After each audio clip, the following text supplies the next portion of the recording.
We live in the era of evidence-based therapy, and I think this is the time of the death of psychotherapy. This is an end postmodern result of what happens when therapy has lost its way so much that the only way we're able to determine if therapy is good or not, a school of therapy is good or not, is whether or not it has an evidence base.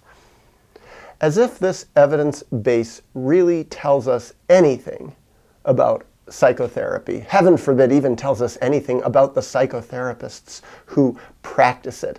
Now, therapy, all these different therapies have different names and acronyms, DBT and CBT and EMDR and this one and that one. And people often reach out to me, what type of therapy should I choose for this type of problem that I have? And it's yet another connect the dots. That's what the psychology world says. Oh, you have this problem, you must connect it to this, because this diagnosis, which has this acronym OCD, is connected to this acronym bop bop bop, and it's like becomes very mechanistic and simplistic. And I would say wrong. And here's how I formulate my idea that it's wrong, and that really the psychology field and the psychotherapy field has lost its way.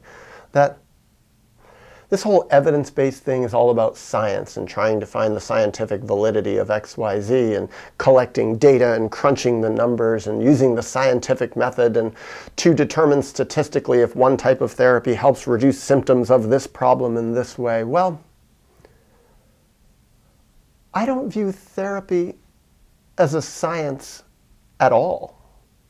I view therapy as an art, and not an art of a specific school, but an art where the therapist is an artist, where the therapist is an open-minded, gifted, creative, flexible person who meets each person who comes into the therapist's office as their own individual self, not a conglomeration of diagnoses which you can label as certain acronyms, OCD, major depressive disorder, schizoaffective, but instead a human being with creativity, a life force, a life history, with traumas, with pain, with gifts, with flaws, with relationships, with strengths, with weaknesses, with motivation, with lack of motivation.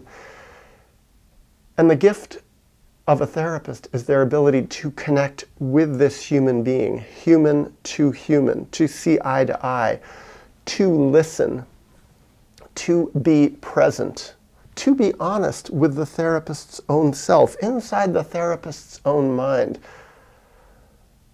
To have these qualities is a gift. To have these qualities is a creativity. There's some magic in it that's inexplicable. And it's not something you can teach. In fact, what I experienced in school when I studied to be a psychotherapist myself is that often the teachers were the worst therapists, the people who were teaching psychotherapy, because they bought into all this bullshit. My supervisors were the same thing. Horrible people, more or less. People who liked the power of being teachers, liked the power of being supervisors, often liked the power of being therapists, but didn't have that spark of gift. Often nowadays I see they are the ones who are putting forward this idea of this is what we need for more of an evidence base and for a therapy, a new school of therapy, a new type of therapy to be taken seriously. We must come up with an evidence base. As if you can't fake it. Because that's another thing. Look at all these psychiatric drugs out there. All of them have an evidence base behind them, and yet they're shit, they're dangerous, they're poisonous to people. They actually shut people down much, much more. Oh, the evidence base might say, oh yes, you can help people function better when they take these psychiatric drugs. But no surprise, sometimes people's painful upwelling feelings of their traumas, the very painful upwelling feelings that they need to heal, well, they can for a while go against someone's functioning. They can actually create more so-called psychiatric symptoms. And when the evidence base is all about reducing symptoms, and schools of therapy are all about reducing symptoms for certain DSM diagnoses, well, no wonder the whole concept of an evidence base is screwed up, because a lot of times people's so-called symptoms need to get worse as they heal. I think about myself and healing from trauma. Incredibly painful, much more difficult to sleep when I was looking at the truth of how horrible my parents were, looking at the truth of how rotten my childhood was, looking at the awfulness of what I had been through. It's like, this was not easy. This didn't allow me to function better. This didn't allow me to have a more normal life that plugged into our crazy society. In many ways, it's like for a long time I had to pull back and feel very, very alienated from our world. Alienated from our world. More psychiatric symptoms. This is the evidence base that shows what I was doing was wrong. And yet the evidence in my own personal life showed that the creativity and courage that I had to heal, and the same thing I see with others, so much of the healing that they do goes against the mental health field. The healing sometimes has to directly contradict what their therapists want them to do. Why is it that so many people that I've seen do better in their lives when they can figure out how to taper off their evidence-based psychiatric drugs? So the evidence base. I was thinking about this also.